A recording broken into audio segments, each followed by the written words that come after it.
89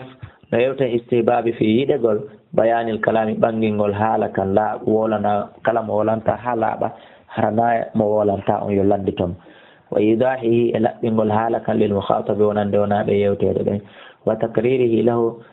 wa takriri e fillinagol haala kan moƴƴa liyafam fiyoɓe faamu si ɓe landitike ida lam yafam so tawi woni ɓe wata faamude illa bidhalika so wona sabu fillinagol. عن أنس رضي الله عنه أن النبي وأن النبي صلى الله عليه وسلم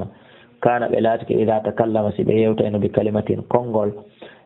عاد بفل نتونغول ثلاثة لابتتي حتى تفهم عنه هانغول فامي غايمة إذا أتى على قوم سبياري أيام لكي فسلم عليهم بهيوري كبه سلم عليهم بهيورة بثلاثة لابتتي في تبيرون كنند رواه البخاري. وعائشة رضي الله عنهما قالت وماكي كان لاتك كلام رسول الله صلى الله عليه وسلم ما كوجن كلاما كونغودي كو حالاجي فصلا تنسوتو باللابودي يفهموه فاميدي